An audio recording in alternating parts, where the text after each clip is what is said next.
Comment réagir face aux critiques? Alors, cette vidéo-là va s'adresser à toutes les personnes qui aspirent à la grandeur, à toutes les personnes qui souhaitent devenir de grandes personnalités, des gens qui vont avoir beaucoup d'argent, des millions d'euros, et aussi aux gens qui veulent devenir des célébrités, des stars. En gros, les gens qui veulent devenir quelqu'un au-dessus de la moyenne, des gens qui sont connus, qui ont de l'influence, etc. Cette vidéo-là s'adresse à vous, ok? Et même si vous n'aspirez pas à tout ça, regardez quand même parce qu'il y a toujours des choses que vous pouvez apprendre. Il faut savoir que quand vous aspirez à devenir quelqu'un de grand, quelqu'un qui va avoir des accomplissements qui sont au-dessus de la moyenne, il faut savoir que sur votre chemin, il y a forcément des gens qui vont s'attaquer à vous. Et pour cela, il faut prendre que des exemples. Donnez-moi aujourd'hui une seule célébrité, une seule star qui n'a jamais été à un moment ou à un autre dans un scandale. Je ne sais pas si vous pouvez en citer. Moi, je vais vous donner des exemples. On va commencer par les plus grands des plus grands. Ok? Prenons l'exemple de Jésus. Oui, Jésus, le Fils de Dieu. Et vous savez que Jésus, à son époque, il y a des gens qui l'accusaient d'être faux prophète. Et pourtant, il n'avait rien fait de mal. Il faisait que prêcher la parole de Dieu. Il faisait que apporter paix, amour et bonheur. Et pourtant, il y avait des gens qui sont contre lui. Ils sont même allés jusqu'à le trahir, Judas par exemple, et le crucifier. Et pourtant, Jésus, il est parfait. Bon, là, je suis allé dans les extrêmes, vous allez me dire. Là, on va prendre des exemples encore plus palpables, plus concrets. Dernièrement, dans l'actualité, Oussama Hamar. Oussama Hamar, c'est un entrepreneur. Il s'est fait lyncher partout sur les réseaux sociaux parce que les gens pensaient qu'il mentait, que ses anecdotes étaient fausses. Mais ce que les gens ne comprennent pas, c'est pas parce que eux, ils ont une vie banale où il n'y a rien d'extraordinaire qui se passe, qu'il n'y a pas des gens qui ont des vies extraordinaires où il y a effectivement des choses extraordinaires qui se passent. Il s'est fait lyncher de partout, Oussama Hamar. Les gens l'accusaient de mytho, de tout ce que vous voulez. Il attaquait sur son physique, etc. Et en prenant encore un autre exemple. Prenons Idriss Aberkan. Je ne sais pas si vous connaissez Idriss Aberkan. C'est quelqu'un qui a 3 doctorats. Et le fait qu'il a 3 doctorats, qu'il soit jeune et qu'il soit arabe, pour certaines personnes, ça ne pouvait pas passer. Pour certaines personnes, ça ne pouvait pas passer. Il l'accusait d'avoir falsifié ses diplômes. On l'accusait que ses doctorats n'étaient pas réels, qu'il mentait, que les doctorats étaient faux, etc. Prenez les stars de cinéma. Les hommes, là, on va parler particulièrement des hommes. Ou alors des stars de football, il y a forcément une femme à un moment ou à un autre de leur carrière qui va venir les accuser de viol. Parce que voilà, maintenant qu'elle sait qu'il a de l'argent, du coup voilà, parce qu'ils se sont rencontrés il y a 15 ans, pourquoi ne pas l'accuser de viol? Peut-être qu'il y a moyen de gratter 300 ou 500 000 euros. Tu vois? Donc moi, quand aujourd'hui, quelqu'un s'attaque à moi, peu importe la personne, je ne le prends pas personnellement. Je me dis en fait que ce genre d'accusations sont des classiques. C'est limite la routine des gens qui ont de l'ambition, des gens qui veulent devenir quelqu'un, ou des gens qui sont déjà quelqu'un, tu vois, qui sont déjà des célébrités, des stars, qui sont richissimes, etc. Du coup, au bout d'un moment, si c'est ça votre ambition, quand quelqu'un vous attaquera comme ça dans le futur, ne le prenez pas personnellement. Parce qu'il y a des gens qui sont plus grands que vous, qui l'ont déjà connu, il y a des gens qui le connaissent encore. Forcément, un jour ou l'autre, quelqu'un viendra vous accuser de quelque chose. Ok, il faut savoir que dans mon milieu, où c'est le milieu des finances, où on vend des produits, l'accusation la plus évidente, c'est l'accusation d'arnaque. Ok, il va dire, ouais, lui là, c'est un arnaqueur. Voilà. Mais imaginez que même si je ne vendais rien, il y aura toujours de quoi m'accuser. Parce que même si je ne vendais rien, il y aura toujours quelque chose pour m'accuser. Tu vois? Donc, comprenez que moi, je pense que les critiques, c'est l'étoffe des géants. C'est-à-dire que si les gens commencent par vouloir vous faire tomber, si les gens commencent par vouloir comploter contre vous, c'est que vous êtes sur la bonne voie. Ou alors, c'est que vous êtes quand même quelqu'un. Tu vois? Parce qu'on ne s'attaque jamais aux anonymes. Ouais, parce que sinon, ça ne fait pas des vues, sinon, ça ne fait pas parler. On s'attaque seulement aux gens qui sont en haut. C'est que vous êtes sur la bonne voie. Du coup, voilà les amis. Prochainement, si vous aspirez à la grandeur, que vous êtes même déjà présent sur les réseaux sociaux, que vous avez un business et que quelqu'un vient vous accuser de quoi que ce soit, ne le prenez pas très personnellement. Dites-vous que c'est un classique si vous êtes sur la bonne voie et beaucoup de personnes viendront vous attaquer. Ne le prenez pas genre personnellement, relativisez. Regardez dans l'histoire ce qui est arrivé à d'autres personnes et souvent quand vous comparez à ce qui vous arrive, c'est rien. Relativisez, prenez de la hauteur, comprenez que ce n'est pas personnel. Vous voyez? Parce que la plupart des gens qui vont vous critiquer, la plupart de ces gens-là, c'est jamais des gens qui font plus que vous dans votre domaine. Ok, si votre domaine c'est si vous êtes musicien par exemple, les gens qui vont vous dire que votre musique est nulle, c'est des gens peut-être eux-mêmes ils ne chantent même pas, ils savent même pas chanter, ils peuvent même pas composer une seule musique. Mais pourtant ils vont s'attaquer à votre album. Ouais, tu as volé ton album, tu fais que copier cet artiste, machin. Si c'est dans les finances, ils vont dire ouais tes produits c'est de l'arnaque. Ouais en vrai il parle mais il est même pas riche, il est fauché. En fait ses musiques il fait que les copier. En vrai, sa voiture, c'est même pas sa voiture, il la loue. Le jet privé qu'il prend, c'est une fois. Bref, ils vont toujours trouver un truc. Tu vois, peu importe ton domaine, hein, c'est pas que tu sois dans le domaine financier, peu importe ce que tu fais. Peu importe ce que tu fais, il y aura toujours des gens qui voudront te. Si tu es sur la bonne voie, tu vois, si tu es en train de devenir grand, il y a toujours des gens qui voudront te descendre. Donc, comprends-le, ne le prends pas personnellement et sache que c'est arrivé à presque tout le monde, ok? Que ce soit des artistes, des footballeurs, des chanteurs, des stars de télévision, tu vois.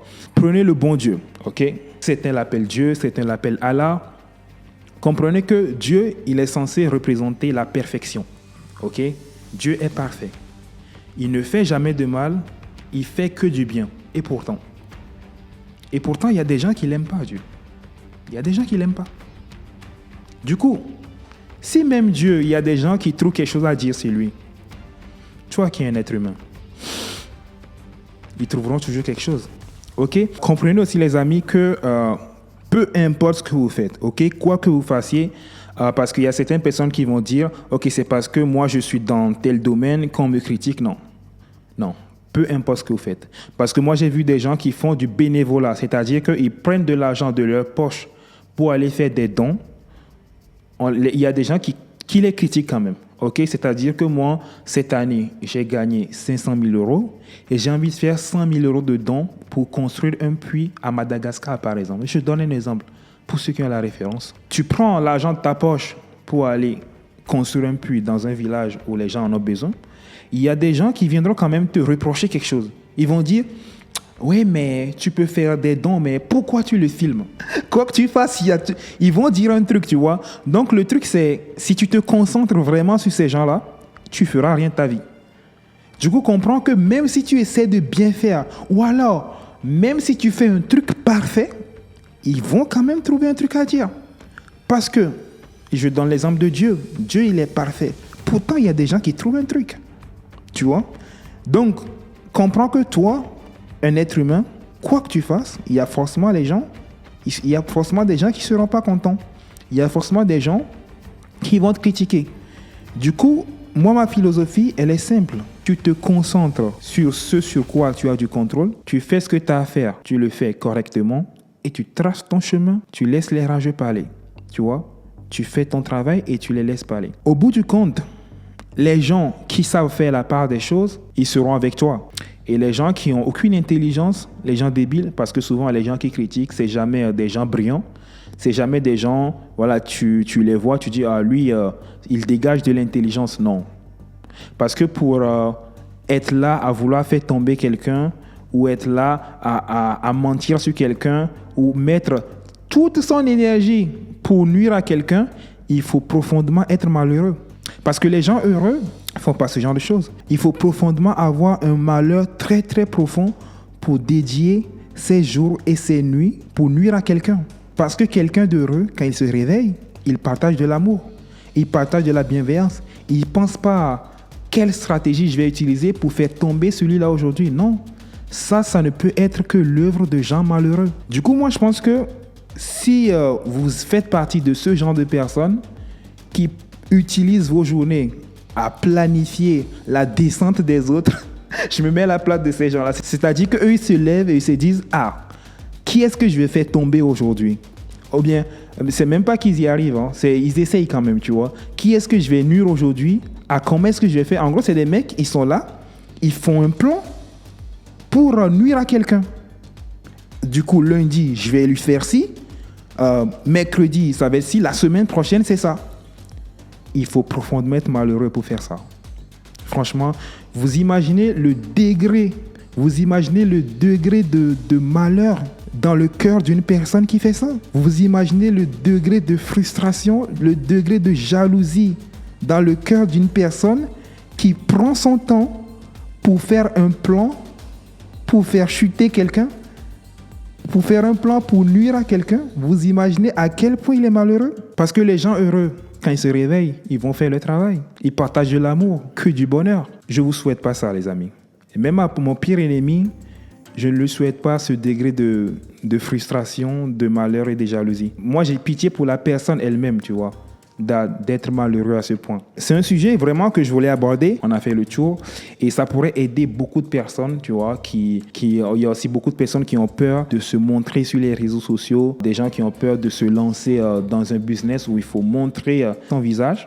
Lancez-vous, les amis. Quoi que vous allez faire, préparez-vous à ça. Dites-vous qu'un jour ou l'autre, quelqu'un viendra vous critiquer. OK? Et si ça arrive, comme je vous dis, ne le prenez pas personnellement. Ce sont des classiques. C'est des classiques. OK? Et sachez que la plupart de ces accusations sont même pas vraies. C'est même pas vrai. Quand vous allez creuser au fond, il n'y a rien de répréhensible. Et aussi, les amis, pour vous montrer que ce que je dis, c'est un truc vraiment important que vous devez prendre au sérieux. Si votre objectif, c'est d'avancer dans la vie, tu vois, même cette vidéo que je suis en train de faire, s'il y a des gens, voilà, qui m'aiment vraiment pas, ils pourraient utiliser même cette vidéo comme critique. Ils vont dire, ah ouais, en fait, dans la vidéo, ils donnent l'exemple de Jésus, de Dieu. Du coup, ils se comparent à eux, tu vois. C'est-à-dire que même, peu importe ce que tu vas dire, s'il y a des gens qui t'aiment pas, ils vont toujours trouver un truc à dire. Cette vidéo, ils pourraient très bien la sortir de son contexte. Ouais, James Ramonas se compare à Jésus. Et ne pensez pas que c'est parce que vous dites quelque chose. S'il y a des gens qui sont tellement malheureux qu'ils n'ont rien d'autre à faire que de parler mal de gens, même si vous ne dites rien,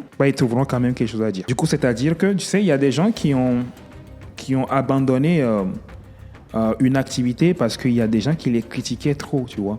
Et ça, je trouve ça dommage pour ces gens-là parce que c'est des gens qui ne se sont pas préparés mentalement pour avoir de l'ascension, tu vois, pour avoir du succès, pour avoir une grande réussite. Moi, cette mentalité-là, elle date pas d'aujourd'hui, tu vois.